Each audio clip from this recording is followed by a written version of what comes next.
Hi,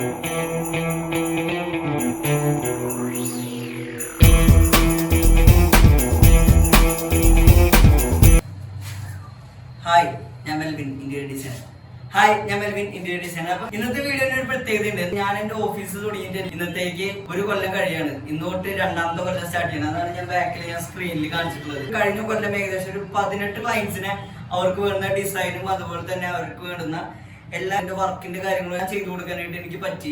പണ്ട് ഈ ഓഫീസുകളിൽ വർക്ക് ചെയ്യുമ്പോൾ നമുക്ക് കിട്ടിയിരുന്ന അവസരങ്ങൾ എന്ന് പറഞ്ഞാൽ വളരെയധികം കുറവായിരുന്നു.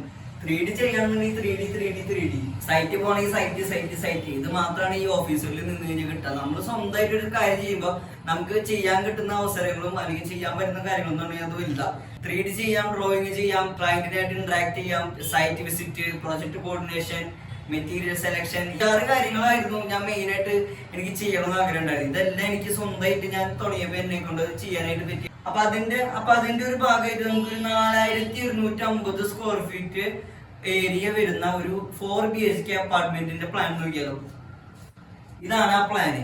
നമുക്കറിയാം, സാധാരണ നമ്മുടെ നാട്ടിലുള്ള ഒരു വീട് തന്നെ ഒരു 2500 സ്ക്വയർ ഫീറ്റിന് തന്നെ 2 നല്ല വീട് പണിതാൽ തന്നെ ഒരു അത്യാവശ്യം സ്പേഷ്യസ് ആയിട്ടുള്ള സ്ഥലമുള്ള ഒരു നല്ലൊരു വീട് കിട്ടും. ആ ഒരു സമയത്താണ് 4150 സ്ക്വയർ ഫീറ്റ് സിംഗിൾ ഫ്ലോറിൽ വരുന്ന 4 BHK അപ്പാർട്ട്മെന്റ്. നമുക്ക് അതിന്റെ ഉള്ളിലോട്ട് കടന്നു നോക്കാം.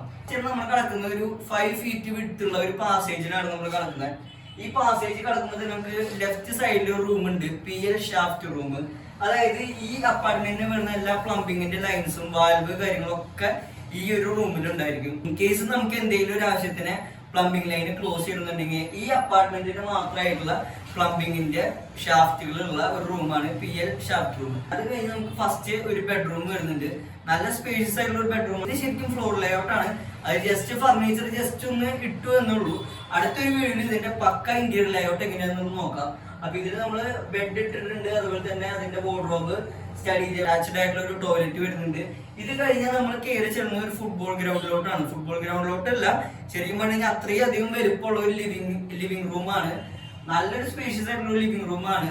ആ സൈറ്റ് കണ്ടിട്ട് കിളി പോയി. കൂടാതെ ഈ ലിവിംഗ് ഏരിയയോട് തൊട്ട് തന്നെ ഒരു സിറ്റ് ഔട്ട് ഉണ്ട്, ഒരു പ്രൈവറ്റ് ആയിട്ടുള്ള സിറ്റ് ഔട്ട്. ഇത്രയും സ്പേഷ്യസ് ആയിട്ടുള്ള സിറ്റ് ഔട്ട് ഉള്ള ഒരു അപ്പാർട്ട്മെന്റ് ഞാൻ കണ്ടിട്ടില്ല. അത്രയധികം ഒരു പ്രൈവറ്റ് ആയിട്ട് ഒരു നല്ലൊരു റിവർ സൈഡിനോട് ചേർന്നിട്ടുള്ള ഒരു. അത് കഴിഞ്ഞ് നമ്മൾ കിടക്കുന്നത് ഡൈനിങ് ഏരിയയിലോട്ടാണ്. ഡൈനിങ് ഏരിയ ലിവിംഗ് ഏരിയ വെച്ച് നോക്കുമ്പോൾ അത്ര ഒരു സ്പേഷ്യസ് അല്ലെങ്കിലും നല്ലൊരു ഡൈനിങ് ഏരിയ തന്നെയാണ്. അതിനോട് ചേർന്ന് ഒരു സ്റ്റഡി റൂം വരുന്നുണ്ട്. ഈ സ്റ്റഡി റൂം നമ്മള് കൺവേർട്ട് ചെയ്തിട്ട് ഒരു ഓഫീസ് റൂം ആക്കാനായിട്ടുള്ള ചെറിയൊരു പ്ലാൻ ഉണ്ട്. അത് ഞാൻ അടുത്തൊരു വീഡിയോയിൽ പറയാം. അത് കഴിഞ്ഞ് വീണ്ടും പാസേജിലോട്ടാണ് കടക്കുന്നത്. പാസേജിലോട്ട് കടന്നു കഴിഞ്ഞാൽ നമുക്ക് കാണാം അവിടെ നമുക്ക് 3 ബെഡ്റൂമാണ് വരുന്നത്. ഒരു ബെഡ്റൂം കിഡ്സിന് വേണ്ടിയിട്ടാണ് ഇപ്പോൾ നമ്മൾ കൊടുത്തിട്ടുള്ളത്. ആ ബെഡ്റൂം അറ്റാച്ച്ഡ് അല്ല. പിന്നീട് വരുന്ന 2 ബെഡ്റൂമും, ബെഡ്റൂം 3ഉം ബെഡ്റൂം 4ഉം അറ്റാച്ച്ഡ് ആയിട്ടുള്ള ബെഡ്റൂമാണ് വരുന്നത്. അപ്പൊ നമുക്കൊരു പ്ലാൻ ഉള്ളത് ഈ ബെഡ്റൂം 3ഉം ബെഡ്റൂം 4ഉം നടുക്കുള്ള ഒരു പാർട്ടീഷൻ കട്ട് ചെയ്തിട്ട് ബെഡ്റൂം 3ഉം ബെഡ്റൂം 4ഉം ഒറ്റ ബെഡ്റൂം ആക്കാനായിട്ട്, അതായത് അതൊരു മാസ്റ്റർ ബെഡ്റൂം ആക്കാനായിട്ടാണ് നോക്കുന്നത്. എന്നിട്ട് ബെഡ്റൂം 4ന്റെ ടോയ്ലറ്റ് ആണ് ഇനി മാസ്റ്റർ ടോയ്ലറ്റ് ആയിട്ട് യൂസ് ചെയ്യുന്നത്. ബെഡ്റൂം 3യുടെ എക്സിസ്റ്റിംഗ് ആയിട്ടുള്ള ടോയ്ലറ്റ് ബെഡ്റൂം 2ന് കിഡ്സ് ബെഡ്റൂമിന് വേണ്ടിയിട്ട് കൊടുക്കുന്നതിനൊക്കെയായിട്ടാണ് പ്ലാൻ ചെയ്തിട്ടുള്ളത്. അത് അടുത്തൊരു വീഡിയോയിൽ കുറച്ചുകൂടി ഡീറ്റെയിൽ ആയിട്ട് വരാം. അത് കഴിഞ്ഞ് നമ്മൾ കിച്ചന്റെ അവിടോട്ടാണ് വരുന്നത്. കിച്ചന്റെ അവിടെയും കിച്ചൺ നല്ല സ്പേഷ്യസ് ആയിട്ടുള്ള ഒരു കിച്ചണാണ്. ഇതിലാണ് തന്നെ ഹുഡ് ആൻഡ് ഹോബും സിങ്കും മാത്രമാണ് ഇപ്പോൾ കാണിച്ചിട്ടുള്ളൂ. റെഫ്രിജറേറ്റർ, അതുപോലെ തന്നെ വാഷിംഗ് മെഷീൻ, അത് ലേഔട്ടിൽ ഞാൻ കാണിക്കാം. അതുപോലെ തന്നെ സ്റ്റോർ റൂം ഉണ്ട്. അത് കഴിഞ്ഞ് നമുക്ക് പുറത്തോട്ട് ഇറങ്ങി കഴിഞ്ഞാൽ ഒരു ഫയർ എസ്കേപ്പിംഗ് ആയിട്ടുള്ള സ്റ്റെയർ കേസ് ഒക്കെ ഉണ്ട്. അത് ഞാൻ ഇതിൽ കാണിച്ചിട്ടില്ല. അത് കഴിഞ്ഞ് നമ്മൾ കുറച്ചുകൂടെ മുന്നോട്ട് പോകുമ്പോൾ നമുക്കൊരു സെർവന്റിനായിട്ടുള്ള റൂം ഉണ്ട്. സെർവന്റിന്റെ റൂമിനും ഒരു അറ്റാച്ച്ഡ് ആയിട്ടുള്ള ബാത്റൂം ഉണ്ട്. അപ്പോൾ നല്ലൊരു സ്പേഷ്യസ് ആയിട്ടുള്ള ഒരു അപ്പാർട്ട്മെന്റ് ആണ്. 4150 സ്ക്വയർ ഫീറ്റ്. അപ്പൊ ഈ ഒരു ഡിസൈൻ നിങ്ങൾക്ക് കൂടെ ഒന്ന് കാണിച്ചു തരണമെന്ന് വിചാരിച്ചു. അതുകൊണ്ടാണ് ഞാൻ ഇത് ലേഔട്ട് ഞാൻ നിങ്ങൾക്ക് കാണിച്ചത്.